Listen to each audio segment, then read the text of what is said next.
Quentin Gressien. Bonjour. Alors vous êtes directeur conseil à The Metrics Factory.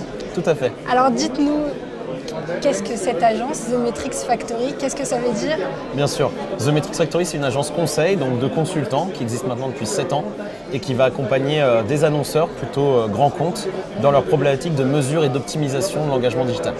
Globalement, en fait, ce qu'on va faire, c'est produire de l'audit, des recommandations et du reporting pour aider les annonceurs à évaluer leur contenu. Alors, est-ce que vous pouvez nous donner un exemple concret des missions que vous mettez en place? Oui, bien sûr, je peux vous parler de ce qu'on fait pour le groupe Danone, qu'on accompagne depuis la création de l'entreprise, que ce soit pour les marques d'eau ou les marques de yaourt, et pour qui on va réaliser en fait tout le reporting de leur campagne. Donc si je prends l'exemple des fameuses campagnes Evian avec les bébés, à chaque fois qu'il y a une campagne Evian, nous on va être en charge du suivi des performances. Ce qui veut dire qu'on va collecter toute la donnée provenant de Facebook, Twitter, YouTube, des sites web, etc. dans les différents pays où la campagne est rolloutée et fournir en fait une vision globale des performances à la direction marketing. Alors vous êtes vraiment présent sur tous les supports? Tout à fait. Aujourd'hui, on peut traiter toutes les sources de données. On va même chercher des données venant de VKontakte en Russie ou d'autres plateformes comme ça, Twitch pour les jeux vidéo. Voilà, on se limite à partir du moment où il y a une API ou une console d'analytics, on est capable d'aller chercher la donnée. Pour vous, c'est quoi le brand content?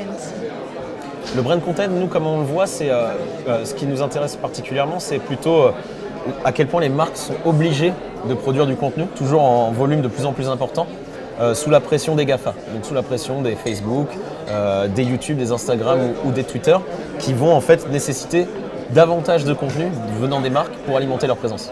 Alors pourquoi un annonceur devrait faire appel plus à vos services qu'à un autre? Pourquoi nous, ce qui nous différencie, c'est l'approche humaine.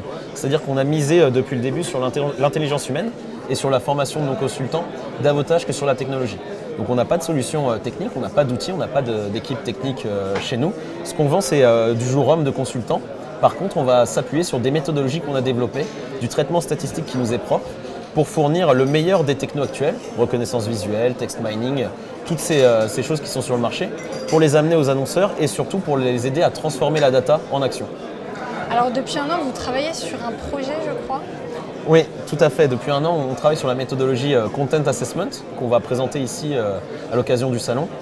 Effectivement, ça a été un an de travail pour explorer et surtout normaliser la méthodologie. On l'a déjà utilisée sur différents clients, donc on a parlé de Danone, mais aussi pour des marques de luxe, d'équipementiers sportifs ou des marques industrielles, et qui est une méthodologie qui cherche à utiliser toute l'intelligence de la data au service de la production de contenu.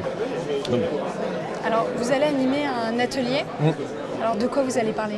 L'atelier pourrait rester dans le thème, comme on est un peu les seuls peut-être de l'événement à ne pas être dans la production de contenu, mais plutôt dans l'évaluation et dans la data. Le thème, c'est produire du contenu, c'est bien, l'évaluer, c'est mieux. Et on va présenter notamment notre méthodologie Content Assessment, mais aussi des conseils basés sur notre retour d'expérience de 50 missions conseils qu'on a pu faire l'année dernière sur l'analyse de contenu et qu'on a passé au crible plus d'1 million de contenus sociaux. Et ça nous fournit des conseils sur la production de contenu et les règles à suivre pour un annonceur. Alors qu'est-ce que vous attendez de ce salon? Ce qu'on attend de ce salon, c'est un peu de la communication tout simplement, c'est d'être mis en avant et de pouvoir rencontrer le marché autour de notre nouvelle promesse, Content Assessment, et donc sur des problématiques, tous les gens qui ont des problématiques d'évaluation du contenu et de suivi des performances. Qu'est-ce qu'on peut vous souhaiter? Beaucoup de réussite et beaucoup de nouveaux clients. C'est tout ce qu'on vous souhaite. Merci beaucoup Quentin Gressien. Merci à vous.